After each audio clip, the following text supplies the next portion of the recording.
नमः शिवाय दर्शक बंधु वास्तु ज्ञान ओडिया यूट्यूब चैनल परिवार को आपन को स्वागत। दर्शक बंधु आगु को आसुची महाशिवरात्रि जागर।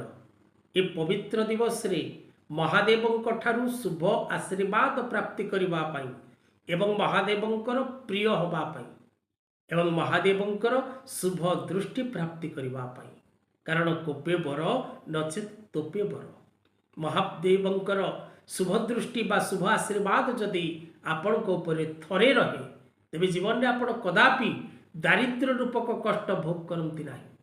महाशिवरात्रि दिवस रे 27 गोटी बेलपत्र रे जदि आपण प्रभु रामंकर नाम लिखि महादेव ऊपर चढ़ाती तेबे आपणकर पुनर्जन्म नहीं एवं आपण जीवन में कदापि दारिद्र्य भोग करेनि।